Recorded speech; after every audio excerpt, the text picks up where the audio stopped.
오늘 첫 키워드는 오리발 내미는 미국입니다. 김현종 청와대 국가안보실 2차장이 일본의 수출 규제 문제를 논의하기 위해 미국을 방문하고 어제 귀국을 했는데요. 당초 생각했던 목표를 충분히 이뤘다고는 하는데 박사님 과연 미국 설득에 성공을 했을까요? 지금 한일 관계가 일본의 수출 규제로 시작된 이 긴장이 해소되고 있지 않은 가운데 과연 그 돌파구가 없을까? 그런 면에서 김현종 이 안보 2차장의 미국 방문이 주목을 상당히 끌었습니다. 김현종 차장이 미국을 갈 때만 하더라도 이 미국의 여론을 움직여서 미국이 이 일촉즉발의 위기 상황으로 벌어지고 있는 한일 간의 무역 분쟁을 좀 중재해 주지 않을까. 또는 우리가 중재 요청을 해서 중재를 끌어낼 수 있지 않을까. 이런 기대가 많았던 것이 사실입니다. 그런데 김현종 안보차장이 한국에 오기도 전에 한국에 파견되어 있는 해리스 미국 대사죠. 서울에 와 있는 해리스 미국 대사가 한국의 국회 외교위원장 윤상현 의원을 만난 자리에서 미국은 한일 간의 관계에 대해서 일체 개입할 의사가 없다. 중재할 의사가 없다라고 아주 못 박아서 얘기를 했어요. 이에 대해서 김현종 안보실 2차장은 서울에 도착해서 기자들과 만난 자리에서 자신은 미국에 중재 요청을 하러 간 것이 아니다.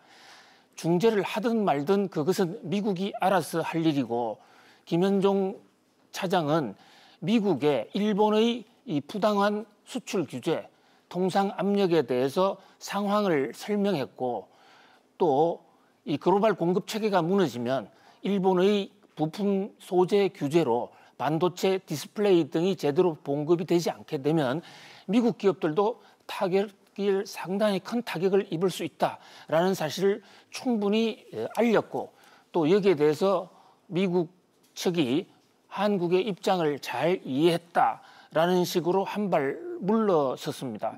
자, 이 대목에서 우리는 여러 가지 그 과거에 안 좋은 기억을 떠올리게 됩니다.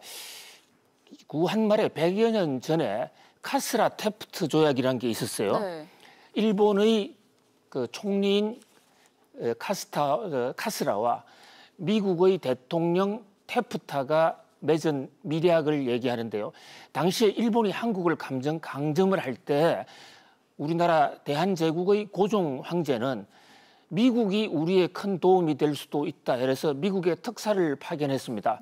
일본의 식민지 정책, 식민지 공격을 좀 도와달라. 그런데 우리가 이미 미국을 가기 전에 일본과 미국은 카스라 테프트 조약을 맺어서 일본은 필리핀에서의 미국 공격을 더 이상 문제 삼지 않고 또 미국은 한반도에서의 일본 공격을 문제 삼지 않기로 사전에 각본을 짜 놓았던 적이 있습니다.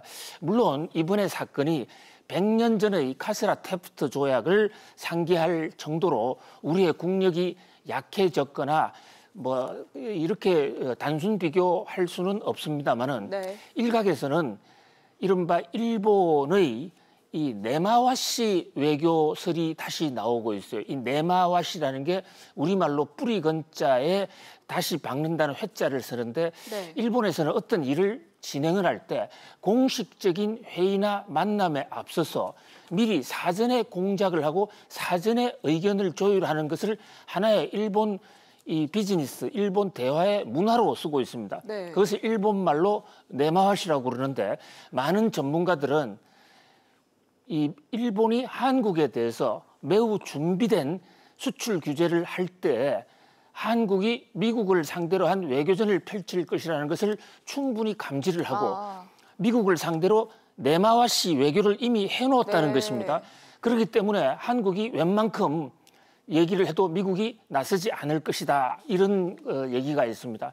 어쨌든 이런 가운데 일본이 요구하고 있는 이 강제징용 중재위를 구성하자라는 얘기, 이른바 1965년의 청구권 협상에서 양측의 이의가 있을 때면 중재위원회를 만들자라고 규정이 3조에 되어 있습니다. 그 3조에 따라서 일본이 우리 정부에 중재위를 요청하자라고 한 그 시한이 18일로 마감이 됩니다. 이제 곧 내일 모레죠. 네. 만약에 저기에도 계속 한국이 거부할 때는 한국에 대해서 일본이 대대적인 2차 공격을 할 것이다. 라는 그런 점, 그렇게 지금 엄포를 놓고 있습니다. 그런 면에서 지금 사태가 상당히 지금 급박하게 돌아가고 있는 이런 모습이죠. 자, 이런 가운데 한국에서는 조국 이 청와대 민정수석이시죠. 네. 민정수석이 페이스북에 죽창가에 대한 언급을 해서 네. 사태가 일파만파입니다. 죽창가라는 것은 100여 년 전에 구한말에 정부를 상대로 대대적인 농민운동을 일었던 이 농학도들의 혁명가요입니다. 죽창을 들고 때려잡자 이런 건데 그 동학 농민을 진압을 한 게 사실은 한국의 구조선 조정이 아니라 일본에서 파견된 군대였습니다. 네. 그래서 아마 조국 민정수석은 저 죽창가를 들고 우리가 일본 제국주의에 맞서보자 이런 의도로 올렸는지 모르겠습니다만 과연 이 시점에서 동학 농민들의 죽창가가 옳으냐 에 대해서 야당의 비판이 지금 일고 있고요. 김현종 안보차장도 어저께 귀국하는 이 기자회견장에서 국채보상운동을 언급했습니다. 네. 국민들이 나서서 국채보상운동을 하고 또 금모으기 운동이라도 해야 되지 않느냐. 또 여당의 일각에서는 의병을 일으켜야 될 때다 이렇게 얘기를 했죠. 사실 그냥 의병이나 국채보상운동이나 죽창가는 정부가 망했을 때, 정부가 실패했을 때 국민들이 목숨 걸고 하는 민간 차원에서의 저항입니다. 우리나라는 엄존하게 세계 10위권의 당당한 국가가 있고 당당한 정부가 있습니다. 죽창가, 국채보상운동 이런 것은 우리 같은 민간에서 할 일이고 정부는 죽창가를 언급하기 이전에 외교적 노력 또는 경제적 노력을 통해서 이 난국을 돌파해야 될 것으로